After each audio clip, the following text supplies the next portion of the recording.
It was Wednesday evening when I first thought that my world, my safe and sane world, was not what I thought it was. I returned from work a little early. I heard my wife, Marge, walking around our upstairs bedroom and decided to go up and say hello. As I walked down the corridor, I heard her talking to someone on the phone. As I got closer, I heard her side of the conversation. "Yeah, honey, today was great. I really enjoyed it." "What? Since when does she like her job?" Our bedroom door was ajar, and I looked inside. She was undressing while talking on her cell phone. She took off her skirt and put it on the bed. I noticed she was wearing black lace panties, which I had never seen before. I was about to go in, but then she said, "I need to go. He might be home soon, and I need to take a shower. We'll talk tomorrow. Bye, handsome." She put the phone on the charger and took off her blouse. She was wearing a black lace bra. With her back to me, she took off her underwear and threw it into the laundry basket. As she walked around the bed to go to the shower, she passed the mirror.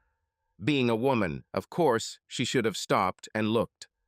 From my spot in the corner of the door, I had a perfect view of her reflection in the mirror. What I saw gave me chills. In the mirror, a mark was clearly visible on her left breast. My wife had a bruise on her chest, and I didn't leave it. I heard her gasp and realized that she had seen what I had just seen. She followed. "Damn," she growled. "Now I have a trail to cover. Oh my God." She walked into the bathroom and turned on the shower, and I stood outside our bedroom, crying and shaking. My name is David Atkinson.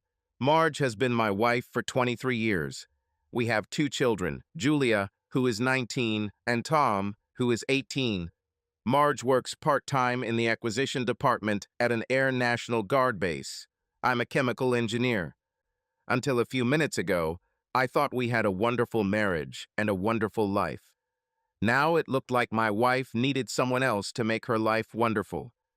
After a while, I calmed down a little and, entering our bedroom, I took Marge's cell phone to find the last call number. I was surprised. She had a password on her mobile phone. We never used passwords and sometimes made calls from each other's phones. I realized I hadn't used her phone in a couple of months. It was just never comfortable.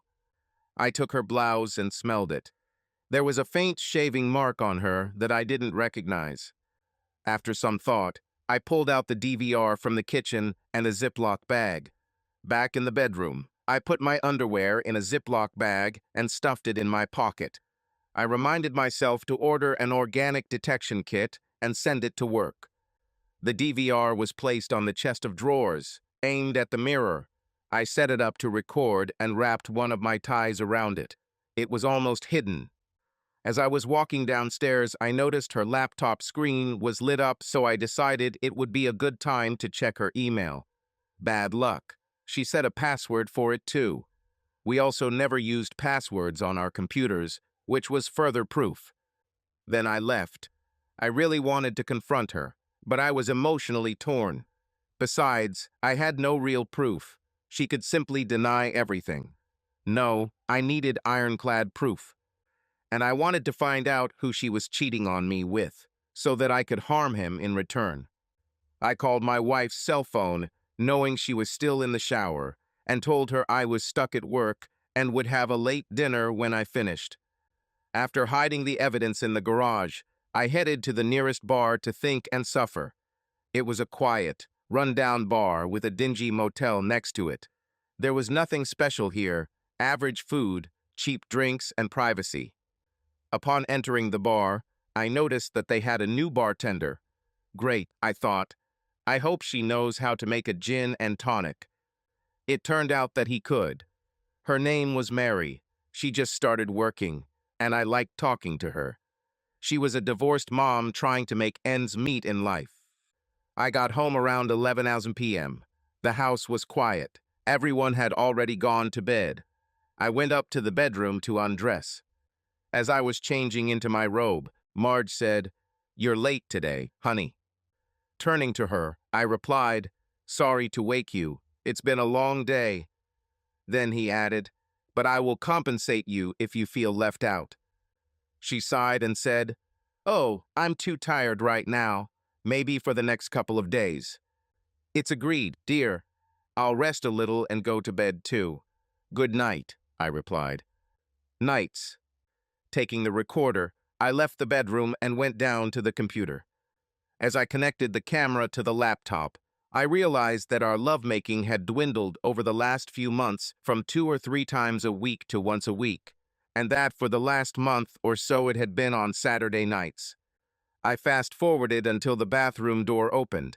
She immediately went to the mirror and examined her breasts. I could clearly see the bruise. She pulled out some flannel pajamas for later. She usually sleeps naked. I saved the video and cleared the camera. After I put it away, I went to bed. Along the way, I raised the thermostat temperature about 4 degrees. Let's see how she likes sleeping in flannel. Marge was either asleep or pretending to be asleep when I got into bed. On Thursday morning, I got up early to get away from her. I didn't think I could hide my anger, and I needed time to calm down and plan my next steps. I called work and said that I would only be there after lunch. Then I called my friend, George. I knew George could help. We had been good friends for many years, and when he found out his wife was cheating on him, he went through a messy divorce. We spent a lot of time together, drowning in his sadness. George is now a major in the Air National Guard. After the divorce, he went deeper into work and received several promotions. The latter put him in charge of base security. On the second ring, he picked up and said, "Hey, buddy, how are you?" "Not very good right now," I replied. "I need your help. I think Marge is cheating on me." "Oh my gosh, David, I'm so sorry," he said. "I will do everything I can to help. Can you come here this morning?" "Yes," I replied. "How about I come over now?" "Sounds good," George said quietly. "I hope you're wrong, but I've never noticed you overthinking the situation." "I don't think I'm wrong, but with your help, I should be able to prove it one way or another." As soon as I arrived there, we sat on the couch and discussed my suspicions. When I left an hour later, I already had part of the plan, and I borrowed 5 digital audio recorders from George, the same ones he used to catch his wife. I am back. Marge's car has already left. I placed 4 recorders around the house, leaving the last one for her car. Then I noticed that the house was a little cooler than usual. Checking the thermostat, I saw that she had lowered the temperature. I assumed she had a hot night. Deciding to look around a little, I began to carefully check her closet. The first thing I noticed was that there were several outfits that I had not seen before. They were more daring than usual. Perhaps she bought them, but then didn't feel comfortable wearing them in public, I thought. Then, in the back of the drawer, I found several sets of underwear that I had never seen before. They were worn out. A couple of them were torn. Torn in the sense that someone tore them off Marge to get to her naked body. It hurts, and I just stare at them for many minutes. Finally, I went to work. Around 3 o'clock, I called Marge on her cell phone and left a voicemail that I was stuck at work and wouldn't be home until late that evening. As soon as I got home that evening, I installed the last voice recorder in Marge's car and then went to bed. I made sure I went to bed much later than Marge on Friday night, too. She was either asleep or pretending. I checked the audio recorders on Friday night, but didn't hear anything interesting. As usual, I quietly made the kids breakfast over the weekend. Marge sleeps longer on Saturday. On Sunday, after they finished and went to watch TV, I cleaned up the kitchen and put Marge's breakfast in the microwave. I connected the LAN cable to my laptop, logged into my computer, into the wireless router, and turned off the wireless access. I then left Marge a note pointing out the microwave and told her I would be outside while I went out to start cleaning the backyard. About 2 hours later, Marge came outside and complained that her laptop couldn't connect to the internet. We went inside. I tried my laptop and said, "Mine connects. Let's see yours." She seemed a little nervous and hovered around her laptop and me. I pretended to fix the problem, and she eventually got tired and left, but came back every 5 minutes or so. While she was not around, I inserted a flash drive and installed a program to intercept the keys. The next time she left, I set it up to capture all keystrokes, take screenshots twice a minute, monitor all sites visited, and intercept her email, including deleted and sent messages. The next time she left, I went back to my laptop and turned the wireless service back on. I checked that her laptop was now connecting and went to look for her. After I showed her that it was connecting to the internet, I told her that the hard drive was very fragmented. I called up the cleaning program and suggested that when she was done for the day, she would press that button and let the program run all night. This will also give my key hooking program time to pass all the data to me. She put her arms around my neck, kissed me, and, smiling seductively, said, "Thank you, big guy. How can I repay you for your services?" I smiled back, patted her lightly on the butt, and said, "How about you wash my car?" Her face showed that she expected a completely different answer. I kissed her on the cheek and said, "Just kidding." Walking away, I added, "I need to get back to work there." She looked confused as I left the room. While I was mowing the grass, I realized that I was being stupid. I wasn't going to have sex with her tonight, but I didn't need to let her think I was suspicious of her until I had real proof. I needed to act normal for now. I decided to work like hell here today so that I'll be too tired for sex tonight. We watched a couple of movies with the kids in the evening. Marge snuggled up to me and felt good. She was in the mood for pranks. We took a break towards the end of the second film. I took the opportunity to grab a drink and take one of Marge's Xanax pills. I expected to fall asleep in 45 minutes. About 15 minutes later, Marge woke me up. I announced that I had worked too much today and was going to bed. Marge looked disappointed, especially when the kids asked her to stay for the third movie. I don't know when she came to bed. I was asleep. Sunday was my sleep day, but I woke up at 5 a.m. I didn't want to be in bed when Marge woke up in case she wanted morning sex, and it's time to start checking her background. I turned off her alarm as I left. When I turned on the computer, I realized that if I didn't have sex with her tonight, she would definitely suspect something was wrong. I ran the keyboard log reader.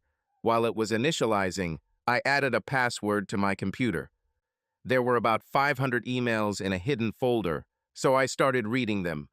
The keylogger sent old emails first, and I looked at emails from 6 months ago. I saw 2 letters from someone named Will Perez. It had its own domain name, but the messages were about her work. Maybe this guy worked with her, or maybe this is the guy. I sorted by name and found one email about 4 months ago with the subject line, "Hey, hot stuff." I read it. It wasn't overtly lecherous, but it sounded like this guy was trying to seduce her. He registered his name as an internet domain. A quick check showed that it doesn't have a web page. I sorted by date and found 6 letters from old Willie dated yesterday. No wonder Marge was so concerned about her laptop. She was afraid that I might open Outlook. I opened the newest letter and read, starting at the bottom, where she complained to him about the marks he left on her and how difficult it was to hide it from me. His response was basically, "It happens, forget about it, and to hell with your husband." Her furious response was sent 14 minutes later. One paragraph was interesting. She wrote, "I know you don't love your wife, but I love my husband. I don't want to hurt him or ruin our marriage. It's bad enough that I rarely let him have sex with me lately. Now, when you leave marks on me, I can't even let him see me naked. I won't date you this Wednesday." Interesting, but it didn't change anything. The next 2 letters were from him with a changed tone. He asked for forgiveness, said that he would always be more careful in the future. He offered to take her on a trip somewhere to the warm seas if she could get away for a while. He admitted his love for her. Oh God, he sounded like a teenager. The last one was from her, saying that she was glad that he now understood her position. She will go on trips only with her husband and will not meet him this Wednesday. She added that she expected the marks to heal in a week, and then she would be busy making amends to her husband. Other letters provided more information. They had sex for about 2 months. They met at a local motel where his company kept a room for rent, ostensibly for his long-distance salesman to stay there when needed. One letter gave her directions to the location, saying the company had rented room 187 for 2 years. This was the motel across from the bar I was at the other day. Then a new letter arrived from him. It was in response to the letter she sent last night, and I was shocked again. She wrote to him that she couldn't do without him this week and that they would meet on Wednesday at 13. She insisted that he be more careful this time. His response was full of enthusiasm about how wonderful she was and how he would do everything wonderful for her. I decided right then and there that they would both pay for their actions. I needed to plan some activities, and I would need George's help. I forwarded the most helpful emails to George and started preparing breakfast. Marge came down around 9:30 and thanked me for letting her sleep in the morning. I said it was only fair since I fell asleep so early last night. She hugged me and whispered, "Don't work too hard today. Honey, I need you to work hard tonight." I ignored the second part and said, "I'm almost done there, only a couple of hours of work left." I walked away saying, "I better get back to work." As I was leaving, I looked back and saw a worried look on her face. She quickly changed her expression when she saw me looking at her. I said, "Scream if you need anything, darling."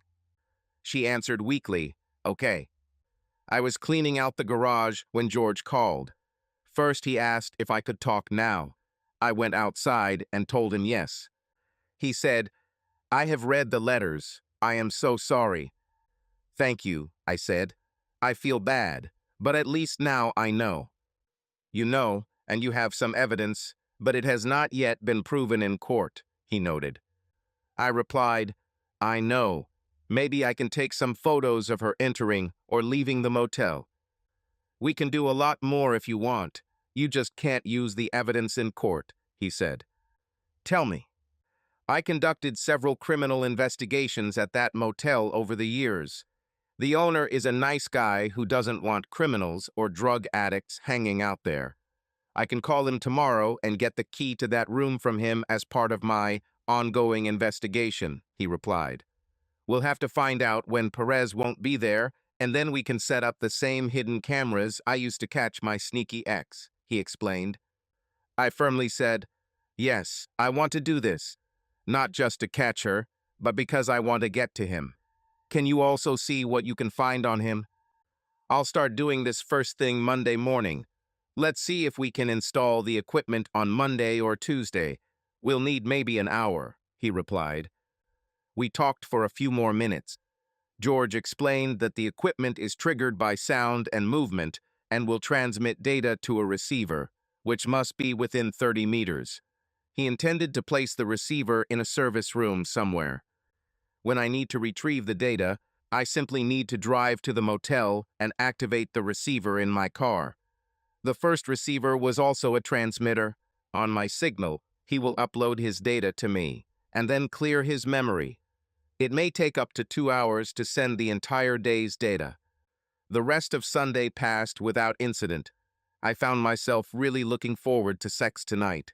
I came to the conclusion that even though Perez had tarnished it, there was no reason why I couldn't still just use it. Marge whispered, "David, I love you." She then burst our bubble by adding, "You're the only man in the whole world for me." I kissed her a few times before standing up and saying, "I'm going to go wash up. Rest, baby." When I walked into the bathroom, I was furious. How could she say that? Knowing that Perez was also in her world, how could she, after the most tender love in a long time, lie in our marital bed? A conscious lie she chose to tell. When I emerged from the bathroom, I was pleased to find that Marge was already snoring lightly. I carefully lay down on the bed. Monday morning, I woke up early and noticed that Marge had put on her flannel pajamas sometime during the night. I left the house before anyone woke up. I called the office on Monday morning, told him I wouldn't be there today, and went to see George. He told me he called the motel manager and got some information. It turns out that our lover got involved with several women at once in his love nest. I'm sure he thinks he's smart for having a regular number to use, but he's dumb for using the same room. George also said the manager thought Perez was a jerk who harassed staff. The latest information was that Perez works in the room a couple of days a week, but is rarely there before 11 a.m. "Well, let's take our things and go," said George.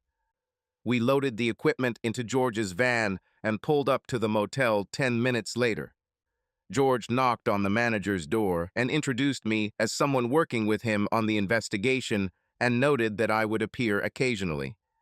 The manager, whose name was Kevin, said that it would be fine and that he did not want any illegal activity at the motel. He gave George the key to the room and showed us its location on the room map. We saw that there was a service room nearby about 15 meters away. George asked for the key, which Kevin immediately printed. Finally, Kevin called Perez's room to make sure he wasn't there. There was no answer. We thanked Kevin and drove the van up to our room. George knocked on the door a couple of times and then let us in with a key. The room was empty. I stopped, suddenly looking at the bed where my wife was cheating on me. After a while, I turned around and started helping. In less than 2 hours, the equipment was installed and tested. As we were leaving, I noticed a laptop station on the table. "Look, George, he must be using his laptop here," I exclaimed. "If I can get here while he's here and gone, I can install spyware on him." George replied, "He probably leaves it here when he goes out for lunch or dinner." "I'll wait here every day if necessary," I replied. "First, I want to install a GPS on his car so we won't be caught by surprise. Let's not rush," he replied. "Understood. I don't want to risk revenge. Let's get out of here. I'll treat you to lunch. How about eating across the street? Their food is pretty good. Oh, and they have a new bartender. She's nice and easy to talk to." "It sounds good. I'm hungry," said George. When we entered the bar, it was empty. I went in first. Mary saw me, smiled, and waved. Then George came in behind me. Mary's face changed in surprise. She threw down the towel she was using to wipe the bar and immediately came over to us.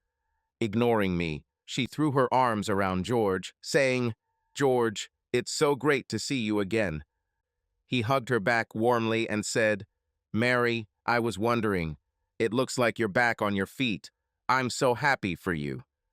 She pulled away, still holding him, and said, "No, I'm not there yet, but I'm getting closer.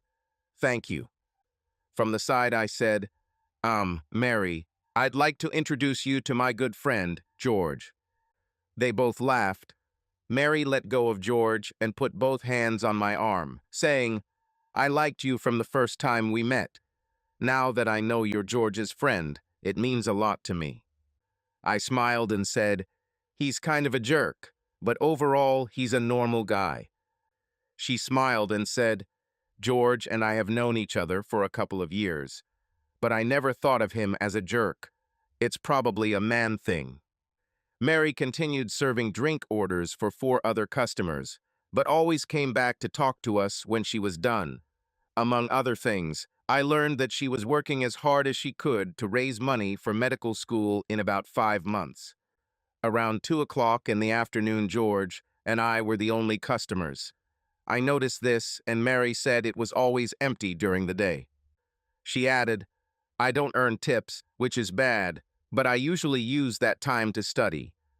Then, smiling at us, she concluded, "But it's much nicer to talk to you guys." We talked for another hour and a half when suddenly Mary, looking quite serious, turned to George and said, "George, I'll tell him." George simply returned her gaze and nodded slowly. She turned to me and said, "If we're going to be friends, I don't want to have secrets, and perhaps after I tell you, you will want to not consider me your friend. I'll understand that. But I don't want to hide my life from you, and I don't want you to learn this from someone else. I saw her grab George's hand. She squeezed him tightly and said, "Let me tell you how I met George. This scoundrel arrested me. He took me to a dirty cell in some cold dungeon that he has at his base. I broke down when I saw the camera. He didn't care. He just pushed me in there and started closing the door. Then he stopped and saw me crying. He started yelling at me, telling me how I was ruining my life and how stupid I was. He said I was hurting myself. No one had told me this before, but I heard it then, and everything came out of me. I collapsed on this terrible dirty mattress and cried like a child. George sat down next to me and said one word. She looked at me with tears in her eyes and continued. He asked me, why? He didn't say anything else. Looking at George, she continued, for the first and only time in my life, I gave it all. Crying, sometimes hysterical, I told him everything. I don't know how long it took. George sat there with me. When I finally finished, he just stared at me for a long time. Then he stood up, lightly squeezed my shoulder, and then locked me in this cell. He left me there for 14 hours. Didn't see anyone, didn't hear anything. Finally, he came back and told me it was time to see the judge. The lawyer didn't say a word. The judge was about to sentence me to prison when suddenly George stood up and asked for it. I will never forget what he said and what he looked like in his full uniform. I can still quote him verbatim, but the important thing is that he told the judge that justice would not be served if he sent me to prison. He wanted me to go to rehab. The judge and lawyer looked shocked, which is understandable since I was a 3-time loser and clearly guilty of the crimes George was accused of. And suddenly cool George took my side. After some hesitation, the judge gave me a chance of 90 days of rehabilitation, and if I failed, 4 years of hard labor. I grabbed him. Looking back at George, she said, ever since George arrested me, I haven't fallen again. Stepping back and looking at both of us, she added softly, George, David, I don't walk the streets anymore, but I'm still a slut. This is the only way I can raise money for school and provide for my daughter. But if you two don't want to talk to me anymore, I'll understand. I'm sorry, George. She found herself being hugged by both sides. George said, as long as you keep fighting, I'm on your side. And you will succeed, I know it. I added, Mary, I'm glad we met, and I'm glad to think of you as my friend. It was good that the bar was empty and we were in a dark corner. Mary just held us and cried. On Monday evening, Marge returned around 5:30 with Chinese dinner. She came over to kiss me, but I just took the bags and carried them to the table, saying, Great, we're all hungry. When I turned around, she was looking at me with a thoughtful look. I said, why don't you change in the bathroom while I get everything ready for dinner? Her face turned pale as I turned away and began taking plates out of the cabinet. Whatever she was about to say got stuck in her throat. Dinner passed quietly. The children noticed, but said nothing. Marge wasn't too hungry, but I made it a point to eat a lot. Marge tried to start a conversation several times, but I mostly ignored her. Then I realized I was being stupid and giving away my cards.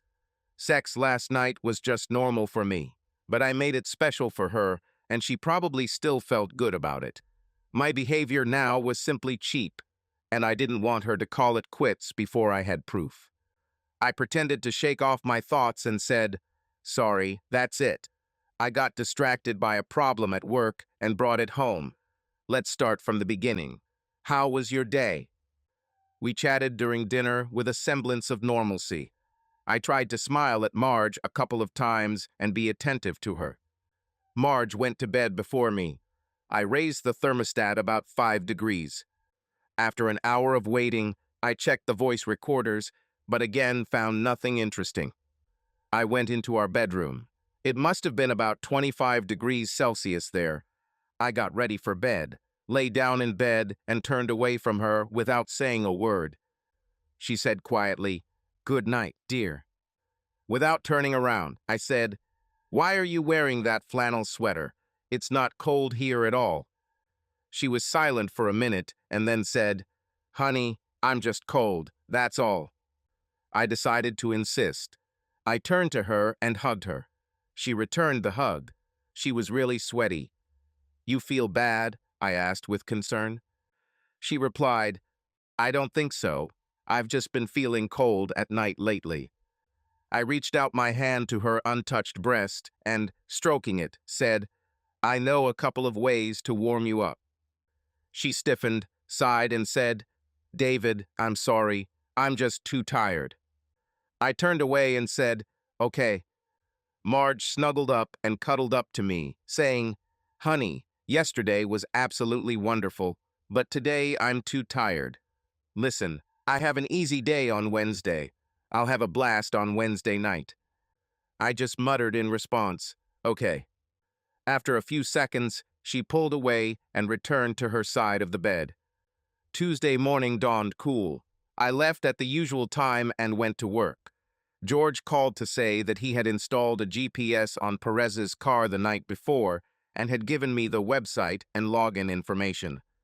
I checked the site. It showed that he was in another part of the city. Deciding it was time to check the voice recorder in the bedroom, I told the office that I would be back in a couple of hours and drove home. Marge called her best friend Ashley on Monday morning. Almost immediately, Marge told her that she had incredible sex that weekend. Ashley exclaimed, "Did you see Will this weekend?" So Ashley knew. I wonder if her husband Mike knew and didn't tell me. Creep. No. With David, it was Sunday evening. I wanted to have sex with him on Saturday night like usual, but he had been working in the yard all day and was too tired, Marge replied. She continued, "But Sunday night was amazing. It was absolutely the best sex I've had in years." "What was different than usual?" Ashley asked. She thought for a moment. "Don't know. We didn't do anything new. Also, David gave me a wonderful massage, and he used his fingers a little more. His touch was perfect." Ashley said, "Wow, better than sex with Will?" "Oh yeah, making love with David is always better. It was super better this time," Marge replied. "Then why are you having fun with Will?" Ashley asked with a smile in her voice. "That's different," Marge replied. "David makes me love. I feel so protected with him. Will is just sex. It's nice, but I would never want David to treat me like that. But both are good." "I know that doesn't make sense, right?" "It makes sense to me, friend. It's excitement, raw passion. Oh, I know. That's why I started dating Brian Sears last year." "Your mother. Ashley is also a cheater. Should I tell Mike and risk ruining his life? It would be wrong." Then I remembered that I thought he might be a scoundrel for knowing and not telling me. He would want to know, as would I. I'll give him a copy of this tape after I deal with Perez. Ashley's next call was earlier this morning. Their conversation had a different tone compared to Monday. Marge called and said, "Hi, Ashley." Ashley sensed Marge's tone and asked what was wrong. David noticed that I wore flannel sweaters and closed the bathroom door when I changed clothes.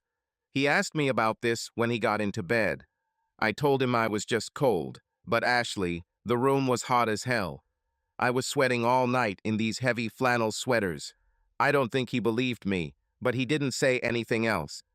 Then David wanted to have sex, but I couldn't risk him seeing the bruise. On Sunday, I took out the night light, but David fixed it, so I said no again. He was upset.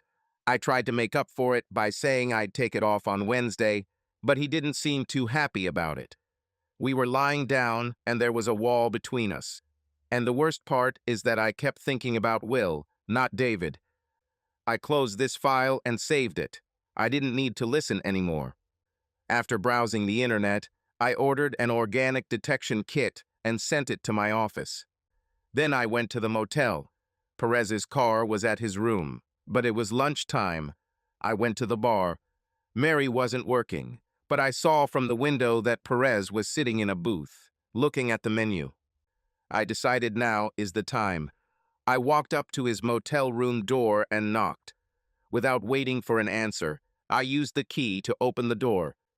This time I ignored the bed and walked into the other room, where I saw Perez's laptop turned on with the QuickBooks screen open.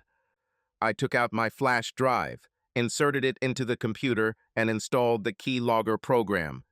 This time I didn't take screenshots, but I checked all emails, all websites, all keystrokes, and all data, including accounting data. If he was doing something that I could use to hurt him, I would find it. I then activated his remote desktop client and made sure the correct port was open on the motel network. It was like that. Finally, I went to one of the sites offering a free lightweight version of the remote control program and created an account under its domain name. I installed their software that would allow me to control his laptop from anywhere, and I could see his desktop on my monitor. The site records the IP addresses of everyone who logs in, so it will show that it was installed from the motel network. I removed icons from the desktop and system tray, as well as from the start menu. I then returned to the QuickBooks screen and exited from there. I went back to the office and worked for a few hours. Coming home in a good mood, I was cheerful and helped the children and Marge. She looked worried when I came in, but was relieved to see that I was acting normal. Around 10, she said it was time for her to go to bed. I told her that I needed to finish work and would be there later. She replied, "Great, see you in the morning." Yes, just wonderful. I thought, get enough sleep so that you can service your lover tomorrow. I had a lot of data to sort through. Today's recordings, all the files from the bugs, all the files from Willie and Marge's computers, data from the phone wiretap. But it's not tonight. I downloaded the data from the dash cam in Marge's car and put it back in her car. She was either asleep or pretending to be asleep when I got into bed. I settled as far away from her as possible and fell asleep, thinking about tomorrow. Marge was up before me on Wednesday morning, which worked to my advantage. I was sick of the thought that she would cheat on me again today, and I would have to watch a tape of her pleasuring her lover and receiving it in return. When I entered the kitchen, she was already finishing preparing breakfast. I noticed that she was fully dressed for work, which was new. She said, "You're just in time, darling. Good morning." I muttered something in response and took a cup of coffee. After a couple of sips, I turned to her to find her looking at me with a puzzled look. I said, "Sorry, I'm still sleeping."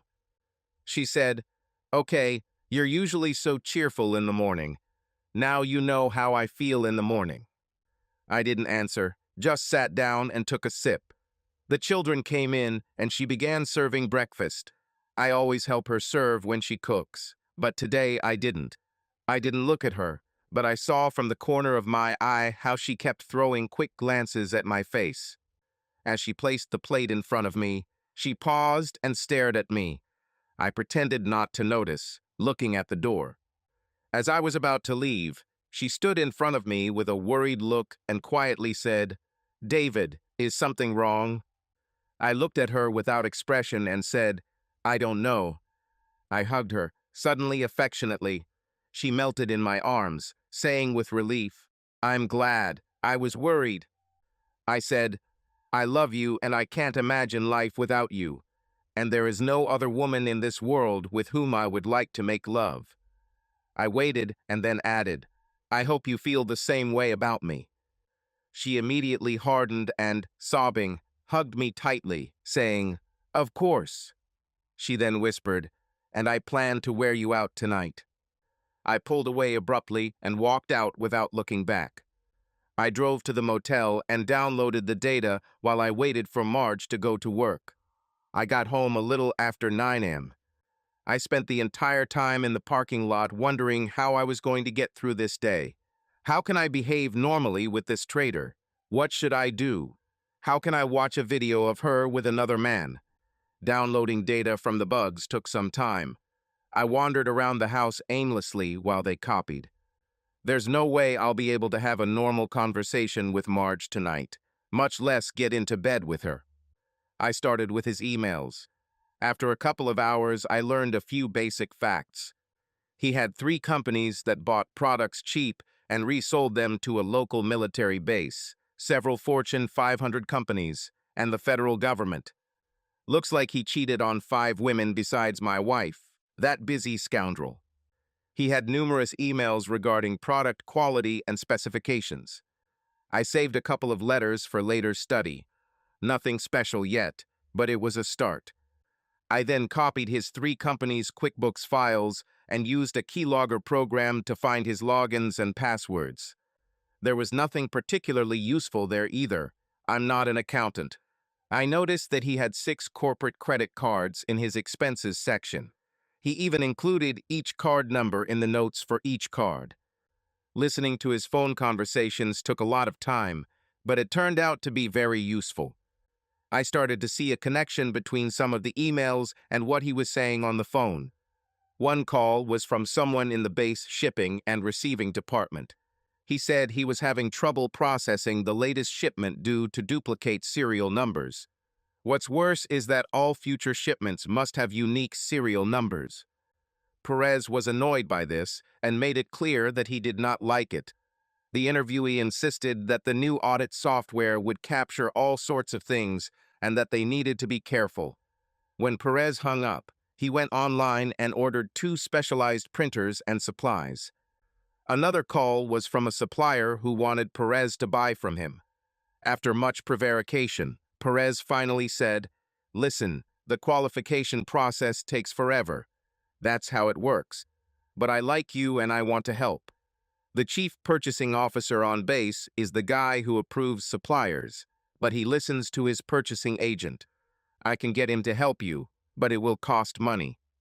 The interviewer seemed beaten when he asked, "How much will it cost?"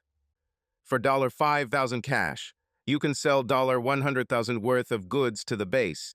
And to help you out, you can raise your price by 2% no problem. Future orders will not cost as much, Perez replied. The interlocutor sounded somewhat happier. "Okay, how will I give you the money?" "Let me know when you have everything ready. I'll tell you where to meet. In 2 days, your proposal will be accepted," Perez replied. "Thank you. I'll call as soon as I can." The next call was from a guy in the purchasing department of the base where Marge worked. He told Perez the bid sizes from several competitors for several contracts. In addition, he received 4 interesting calls, all from his mistresses. One of the calls was from my wife. It was the same conversation that I heard from the dash cam in the car. Taking a break, I decided it was time to organize the information a little more, so I created folders for Marge and Will on the flash drive, and subfolders for video, audio, data, and more. I moved everything I had there and made a backup. It's time to call George. He sympathized with me for a few minutes, and then I told him that I needed his official help. He listened. When I finished, he said, "Great. Although I cannot use your evidence in court, it will informally make my investigation easier. We have been investigating the situation with deliveries and reception at the base for several months now. Inventory goes missing, sometimes entire lots. Documentation shows nothing unusual, but physical inventories show duplicate serial numbers and below-spec materials. I need to see what you have as soon as possible." I said, "I must leave the house before she comes. I can meet you this afternoon in your office." He said, "No, let's meet at my house at 3 o'clock in the afternoon. I don't want to involve anyone else yet. Dinner and drinks are at my expense, and will drown our sorrows a little. I'm driving." "You're drinking," George said firmly. I agreed, and we immediately ended the conversation. Here is the answer. I'll spend the evening with George and do something stupid. By the time I get home, Marge will be asleep, and in the morning I can use the hangover as an excuse to stay away from her. Suddenly I shuddered. It was almost 1 o'clock in the afternoon. She will be with him soon. I called Marge's cell phone and it went to voicemail. Apparently, she didn't want to talk to me now. I left her a message that I was going to George's and would be back late. As a result, I returned to work, starting to watch video files from Monday until this morning. The first surprise awaited me there. Early Monday, a woman entered using her card. That idiot immediately stood up from his desk, hugged her, and kissed her passionately. They retired to the bed for fun. I saved the file. On Tuesday morning, he slept with the maid. On Tuesday afternoon, another maid knocked on his door. I copied the scenes for later use. It was time to meet George, so I made another full backup, creating an extra one for George. George picked me up, and we spent about 2 hours discussing my findings and then headed to the bar. It was about 1 in the morning when we left, but that's all I remember. Thursday morning, I woke up around 9. The house was empty, Marge and the children were gone. There was a note on the table. It read, "Because you were so drunk last night, you didn't set your alarm. I'm not your alarm clock." I laughed, thinking, she's so angry. Great, I won't have to run away from her. I then called the office to report that I was sick. After that, I drove to the motel to get the video I was afraid to see.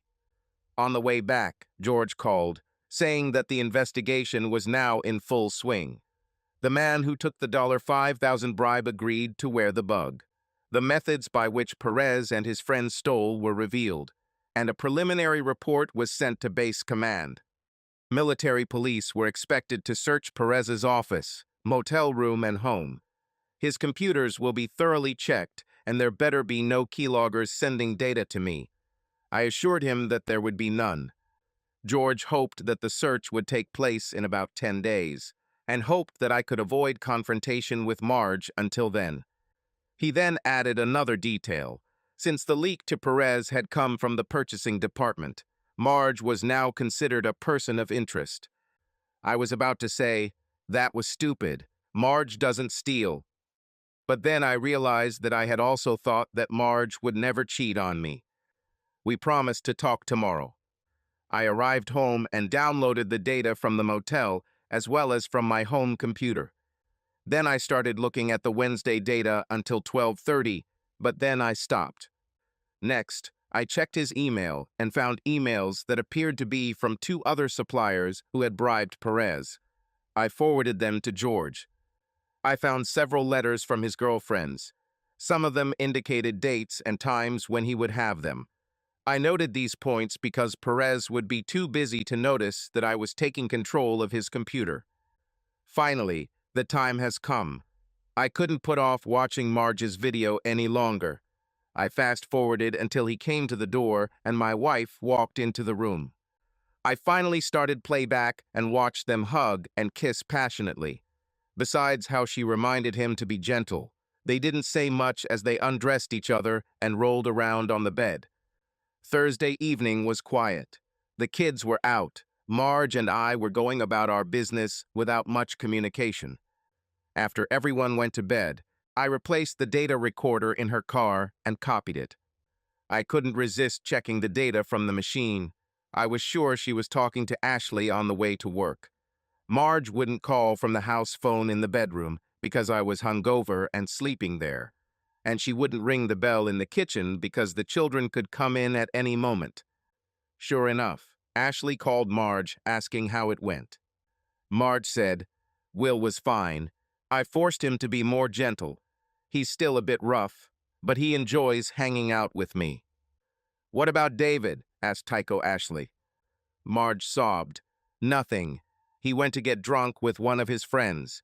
He came home late, stank of alcohol, and fell into bed without saying a word to me." "What were you doing?" "What could I do? I lay there seething with anger while he snored. In the morning, I turned off his alarm, wrote a sarcastic note, and left." Ashley noted, "You know, sometimes, every now and then, a lot of us go out and get drunk. It seems like it was the wrong time." "No," Marge sobbed again. "I hinted at him about sex several times last night.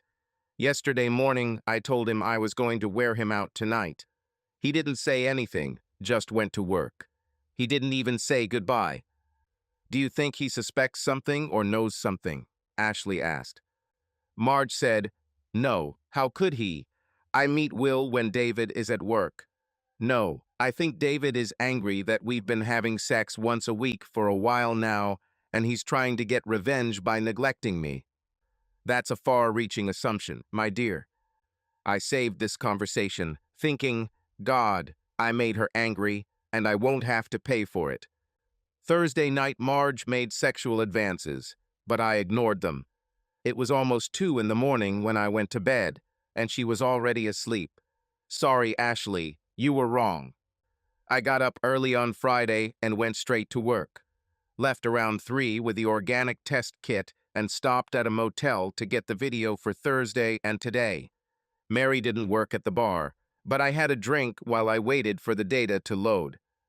When I got home, I started copying the files into their storage and then used the test kit. The results were positive, although it didn't change anything. I had plenty of time to watch the new videos, and again, I was shocked. I opened the first file. Mary went into his room. He gave her money, and she had sex with him. There were 2 other interesting files, both from this day, just a few hours ago. In fact, the first was a phone call from Marge asking her to come over. After a little play, Marge agreed. The latest file showed Marge walking in, hugging and kissing Perez, then kneeling in front of him. She left soon after. For no particular reason, I saved these 3 files for George. I called George and said that I needed to meet with him urgently. He agreed and offered to come directly to my home. But there was too little time before Marge returned, so I asked to meet at his office. 10 minutes later, he opened the door for me. I didn't go in, but I handed him the flash drive and said, George, there are 3 files on this drive. The first one is the most important. I'm sorry you have to watch this. I'll be waiting in the car when you're done. Almost an hour later, George opened the car door and sat in with me. Threading his seat belt, he said, to the bar, James, I don't need alcohol. I need answers, some from Mary. Mary was sitting at the bar, although she wasn't working. When she saw us, she waved at the bartender to give us a couple of gin and tonics. After he placed them in front of us, she hugged George and squeezed my hand before saying, Hey guys, always nice to see you.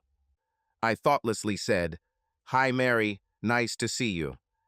George looked at her and said, Mary, what happened? Her face scrunched up and she replied, George, you were right, as always. I contracted sexually transmitted diseases. This is why I can't work in a bar. I'm infected and don't want to risk infecting others. I don't worry about school anymore. I'll just cope as best I can without the nurse. My phrase, you will graduate, beat George's words. You will become a nurse, by half a second.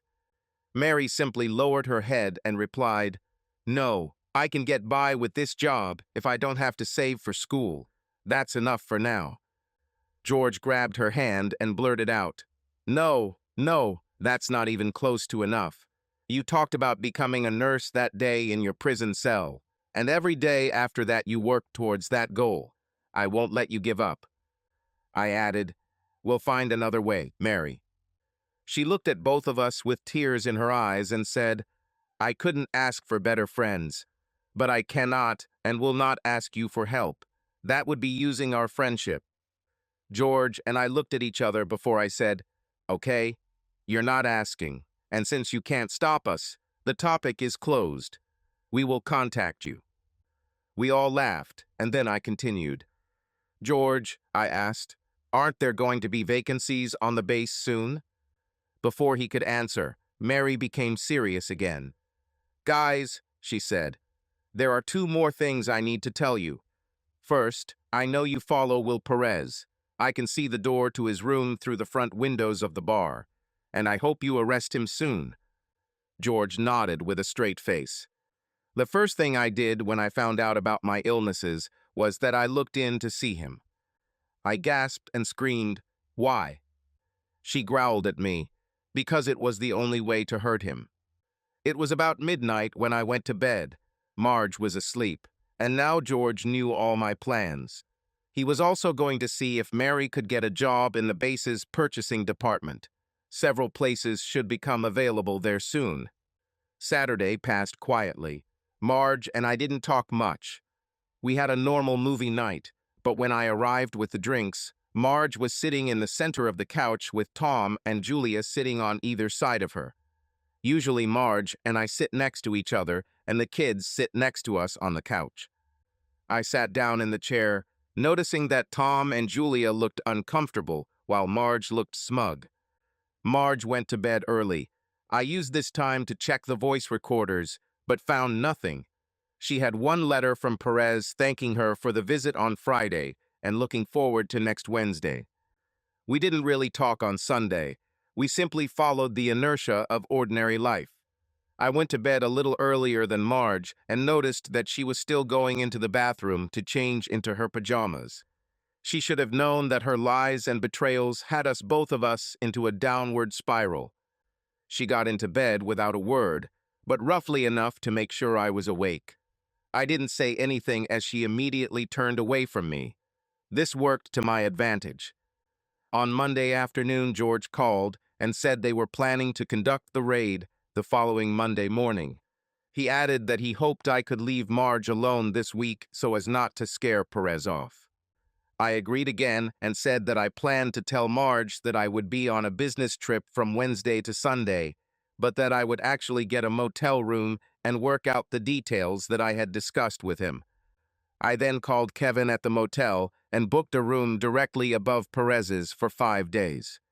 Monday night at dinner, I told Marge and the kids that I had to leave on a business trip on Wednesday and would be back on Sunday. Julia and Tom expressed dissatisfaction. Marge showed no reaction. On Tuesday, Marge and I barely spoke. I packed my bag and put it in the car. After everyone went to bed, I checked the recorders. Only one conversation was interesting. It happened this morning between Marge and Ashley. Marge said, "Ashley, that creep is ruining everything." "Will or David?" Ashley asked, confused. "David. We've been arguing for days now or just ignoring each other. Last night he told me that he was leaving on a business trip on Wednesday morning and would not be back until Sunday. Again, I can't have them both in one day. Damn it." Ashley said, "Marge, you better take care of your husband's issues before you worry about your fantasies. This has gone on too long." "Yes," Marge replied, "but if David would stop being such a bastard, I would amaze him with my skills. I just don't understand why it has to be so difficult." "Great, she's cheating and it's my fault. I saved the file anyway." I left early for work on Wednesday, but left around noon to check into a motel. I took the video receiver out of my car and installed it along with 2 laptops in the room. Over the next few days, I will have access to the live feed as well as the internet. Then I waited until 1 p.m., watching from the window. I saw Marge drive up and enter his room. She brought her laptop with her. I turned on the live feed and watched as she hugged and kissed him. She told him she needed to check her email first, then turned on her laptop and connected to the motel's internet. They both worked on their computers for about 10 minutes. Once she told him she was done, he picked her up and carried her to the bed. I turned down the volume and remotely logged into Perez's computer, and from there into Marge's laptop while they undressed each other. Then I got to work. They had sex, rough and passionate, for almost 2 hours, and then fell asleep in each other's arms. They woke up around 5 p.m., which gave me 4 hours of access to their computers. When they started to wake up, I logged out, but continued to watch. She woke up first, looked around, saw the clock, and then saw him. She shook him, saying, "Will, wake up, honey, we fell asleep." He snorted as he woke up and rolled over onto his back. He asked, "What time is it?" "A little after 5, I have to go." He yawned, "Me too. I promised my wife that I would take her out to dinner." She playfully hit him and said, "Hey, I don't want to hear about it." "I hear too much about your husband and children, don't forget," he said as he began to stand up. She grabbed him and said, "Honey, I'm sorry I said that. I know we both have other lives and I love mine. Sometimes I just get jealous thinking about you and your wife. I know. Honey, this is hard for both of us, he added. I like to think that your body belongs only to me. She objected. This is not yours. I choose to share it with you, but I love my husband, and I'm going to make up for the last few weeks of neglecting him. I truly love my time with you. Please understand this, but I can't risk my marriage. He pulled away from her and said, Hey, I don't want my wife to find out either. Standing up, he added, Damn, my shoulders are burning. She screamed, Will, I'm sorry. I scratched you. God, I'm so sorry. Crap. He went to the bathroom and looked at his wounds in the mirror. Damn, you cut my back, bitch. I am so sorry, Marge sobbed. She jumped out of bed. I'm sorry, Marge moaned. I guess we can't contain our passion. Probably, he muttered. Let's get dressed. I need to go home. When they were ready, he kissed her cheek, grabbed her ass, and said, Love, see you soon. She responded with a kiss and left. Looking out the window, I watched as she walked away from her lover to return to our house.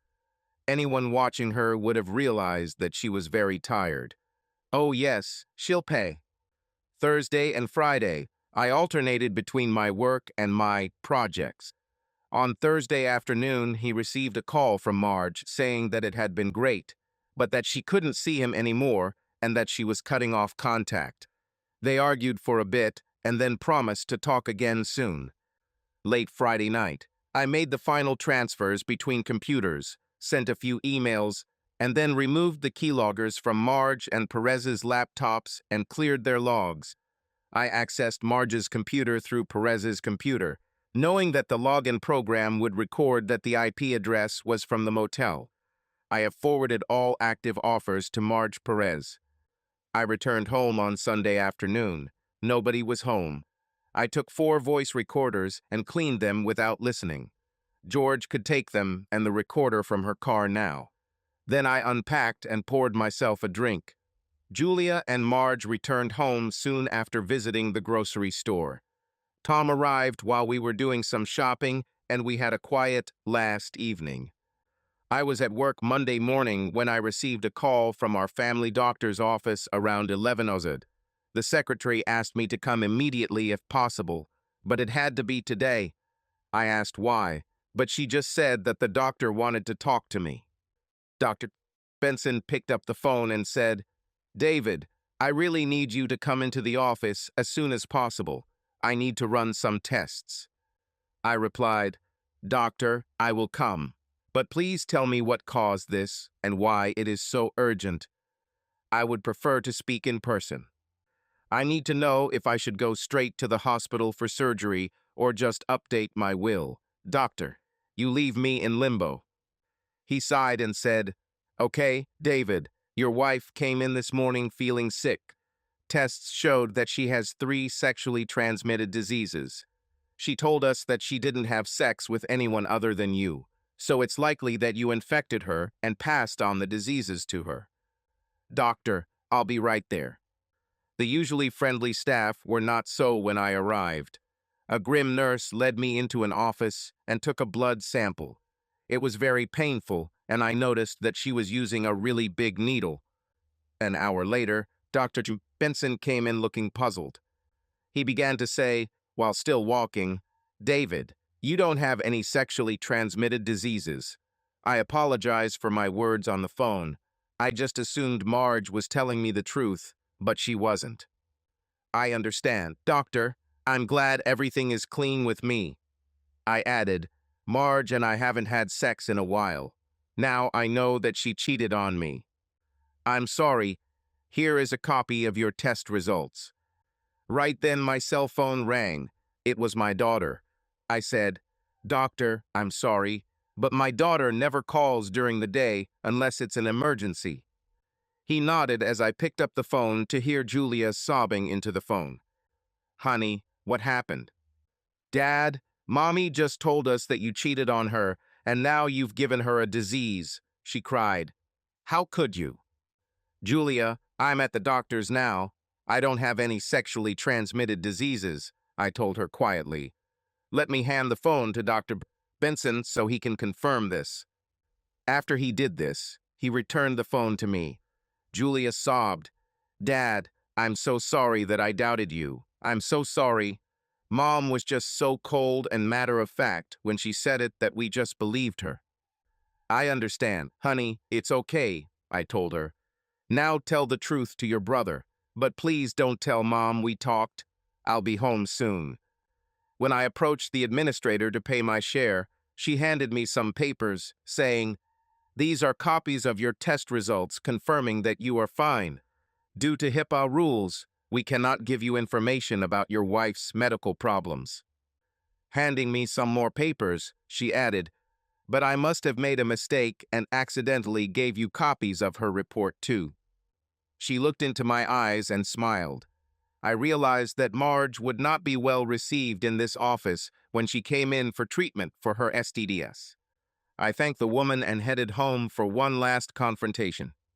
Arriving home, I saw that Marge's parents were invited to this circus. I parked the car in the garage and went into the kitchen. I heard voices from the living room, talking and sobbing, but most of all I noticed my father-in-law. Tall and muscular, a former miner, he was always hard to miss. Now, standing there, flushed, looking at me with hatred, his hands clenched into fists, he caught my attention. It didn't help when he hissed, You little bastard! You cheated on my daughter and gave her a disease. I will grind you into powder. Estimating that I had about 2 seconds to avoid a serious beating, I walked up to him, put my face about 6 inches from his, and, looking him straight in the eyes, said, If I did that, you would be right, beating me, but I didn't do it. Confusion fought with anger. He looked at me until he finally asked, Tell me, fast. I gave him copies of the medical reports. He read them 6 times and then just stared at the pages as the crying in the living room intensified. Finally, he met my gaze and said, You are clean. My daughter contracted a sexually transmitted disease, but someone else gave it to her. She lied to me and she cheated on you. I said, We've been having problems lately and haven't had sex in a while. This saved me from her illnesses, but you didn't know that. David, I'm sorry for what I said and for what I thought about you. It's okay, thanks for listening. My marriage may be over, my life may be over, but I'm glad you were willing to listen. His eyes narrowed and he said, Let's talk. I grabbed him by the shirt and pinned him to the tabletop. Now it was me who hissed at him. The conversation will take place on my terms. She's your daughter, but she's my wife, and she shouldn't have brought her parents or our children into this. But she did it. My daughter, Julia, called me in tears. I still don't know what my son is thinking. You're a witness here because your daughter got you and them into this, but that's all. Looking down at him in rage, at this guy who could throw me over a wall, I added, I don't care what you hear. This concerns my family. You stay away from this. Understood? Quietly he said, Yes, I understand, David. I let him go and we went into the living room. Both Marge and her mother yelled at me. Tom sat in a chair and cried. Julia dodged her grandfather and clung to me, saying, Daddy, I love you. Tom followed a moment later. I found myself in a double hug while my mother-in-law cursed me and my wife cried. Julia touched the papers in my hand and, looking into my eyes, asked, Is this proof? I nodded. Julia took the papers and stepped back guiltily to read the medical reports. She pulled Tom by the hand and showed him the important lines. They exchanged glances and then both hugged me tighter than before. Mother Marge cursed again and then said, How can you two hug this traitor? He gave your mother the disease. Marge, lying on the sofa, cried harder.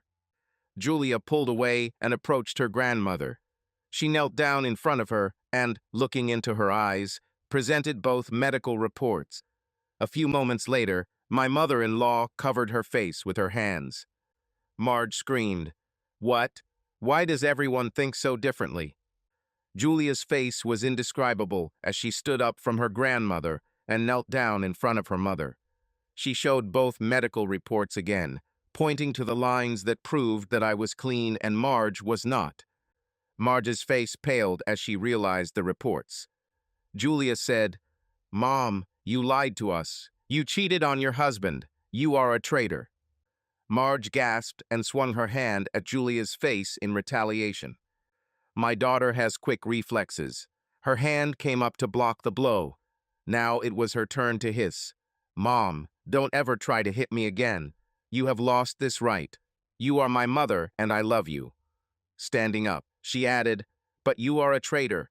You tried to turn me and my brother against our dad to cover up your activities. I will never forgive this." She came back to me and I was hugged again by both of my children. Marge looked at the three of us and quickly found protection. "Children, your father must have infected me 2 or 3 weeks ago, I'm sure by accident. He must have had symptoms long before me and went to some clinic for treatment. We haven't had sex for a long time. Although I asked David to make love to me, he refused."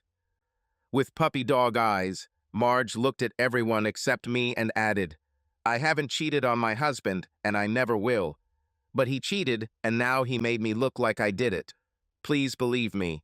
Since we met, I have not had sex with anyone other than my husband." Well, everyone except me and Marge now looked confused. I saw that Marge's father was again thinking about driving me into the floor like a nail. Time to take it to the final level. This is the last chance Marge can come clean, and maybe we can save our marriage. Ignoring everyone else, I stared at Marge and said, "Marge, this is your last chance. I have proof. Please tell the truth, and maybe we can work this out." I hoped she would answer honestly, but she attacked like a bear. "How dare you? You have no proof because I never cheated on you. You're lying to my family. You insult my virtue. Show us your evidence." "Okay, I'll show you," I replied. Marge looked a little less confident as I pulled out my laptop, connected it to my home entertainment system, and quickly booted it up.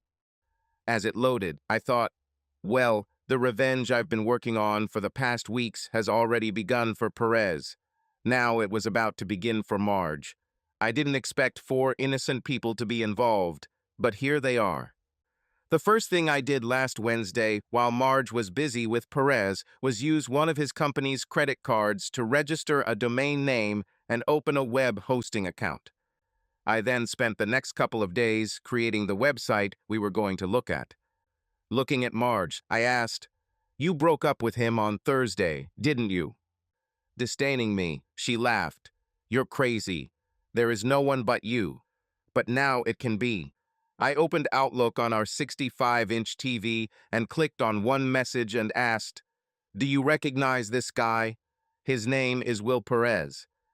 Marge's face turned pale, and she faintly whispered, "No." He sent me a link to his website. "You stand out there, noticeably." Turning to Julia and Tom, I said, "It's time for you to go upstairs." Julia said, "No. She got us into this. We're not leaving now." Tom simply remarked, "Dad, I see the link address. If you send us upstairs, we'll be typing that address into my computer in 5 seconds."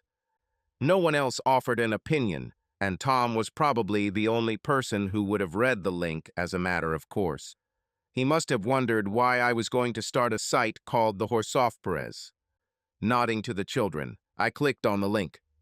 A blue screen flashed across the screen, and a deep male voice said, "Welcome to the Whores of Will Perez." Photos of fully clothed women began to appear on the screen as the voice continued. "I want to share with the world the women I seduce. These are mostly married sluts who are easy to persuade into bed. I use hidden cameras to record everything they do." Marge gasped, perhaps feeling like her world was about to fall apart.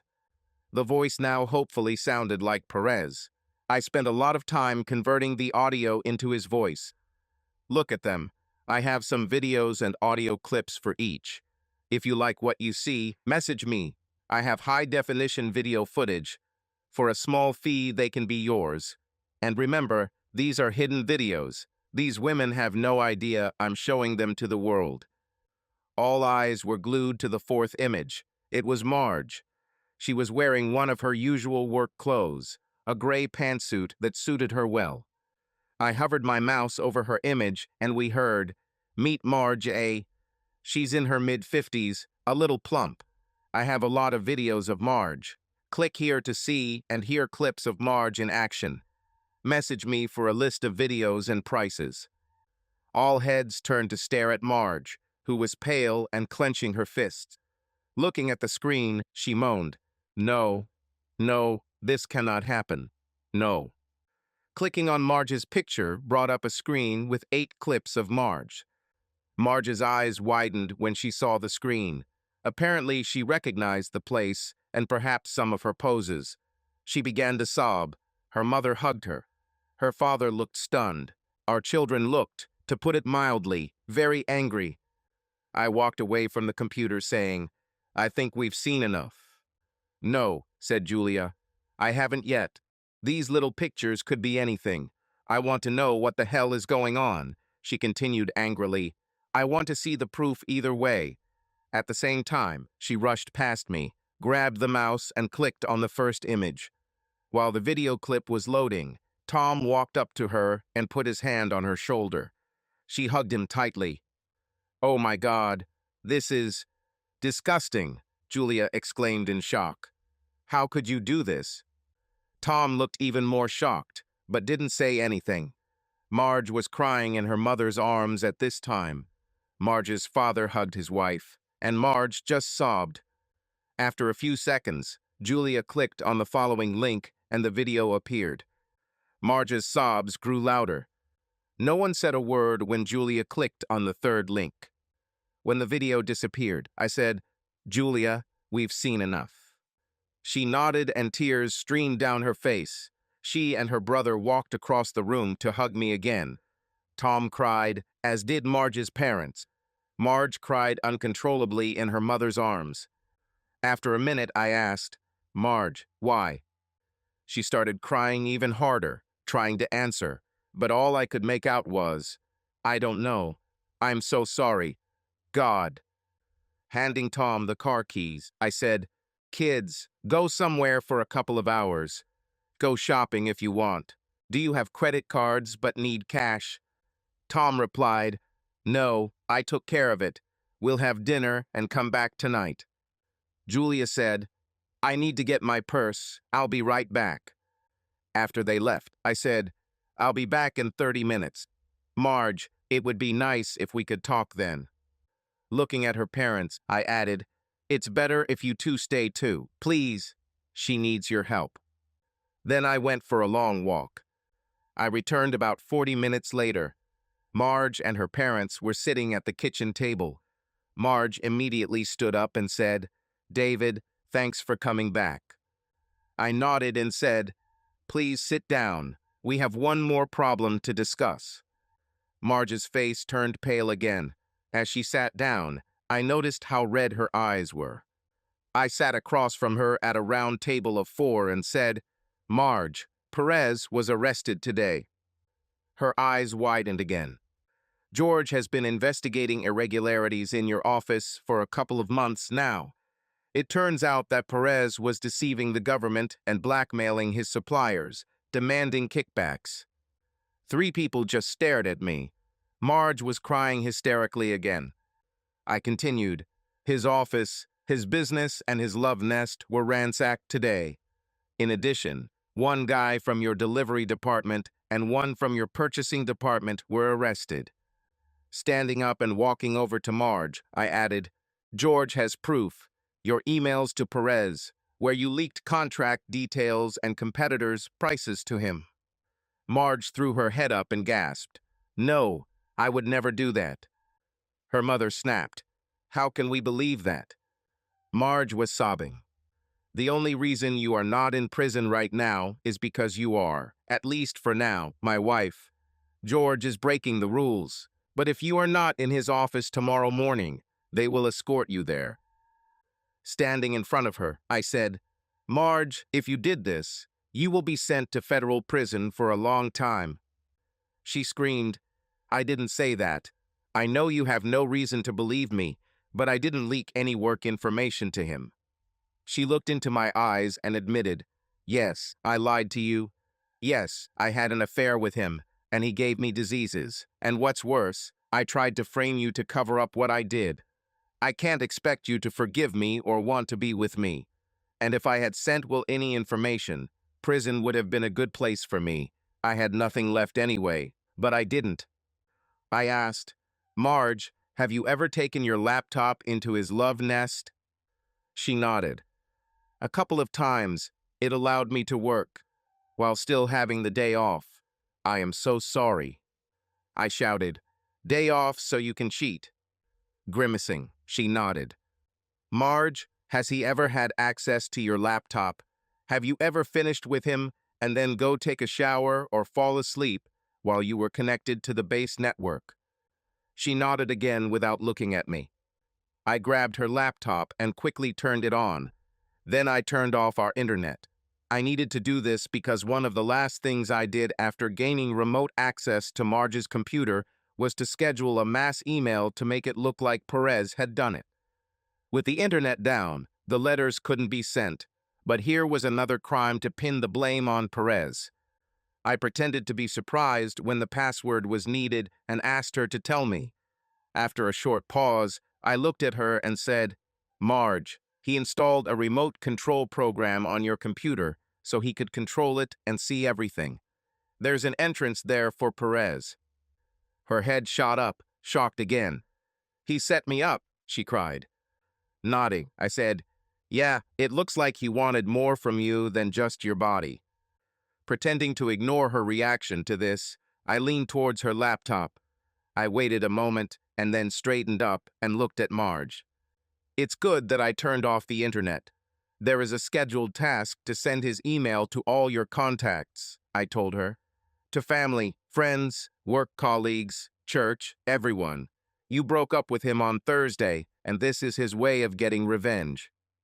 Marge completely collapsed, and her mother hugged her again. "But it might be enough to keep you free." All three of them stared at me, so I added, "This shows that he had remote access to your computer and could use it to obtain confidential information. Now George thinks you sent Perez those documents. This shows that Perez could do it, and this website logs IP addresses. If you're not lying, Marge, he will show that Perez was logging into your computer at the time your emails were sent to him. This may justify you." Another part of my revenge was that I installed camera software on Perez's computer and copied all the video files to his hard drive. It now appeared that the videos were his, making them admissible in court. And since it now appeared that the videos were his, they were admitted into evidence. Perez found himself in more trouble than he could have imagined. I also sent audio files of his blackmail efforts to his computer. George could have used them too. A few months later, after Perez's last criminal conviction, he was convicted for theft, fraud, extortion, and racketeering. On the day he entered prison, the Internal Revenue Service and state tax authorities notified Perez that they were looking for lost taxes on bribes he received and were also auditing his companies. On his second day in prison, his wife filed for divorce. A week later, George and I were sitting in the bar where Mary no longer worked. Her new job in base procurement allowed her to leave the bar and enroll in medical school for night classes. I reminded George that I needed to find out how much I owed him for his recording devices that I had donated to Perez. He promised he would, and then, smiling broadly, added, "Besides, you and I spent $500 each yesterday." "Great for us," I replied. "This gin and tonic isn't as good as the one Mary made, but it's still good." At that moment, Mike entered the bar. He looked terrible when he approached us. I ordered a new round of drinks. The new barmaid made better gin and tonics. I expected Mike to show up tonight. I told him where I would be. This afternoon, with regret, I gave him a copy of the file where our wives talked about their infidelities and told him about what happened between Marge and me. Mike took a sip of gin and then turned to George. George, I'd like to rent some official equipment. And so it all started again. Subscribe to our channel so that your love doesn't cheat on you, and go ahead and listen to the next story, because this story is nothing compared to the next one. If you're under 18, don't even think click to the next one.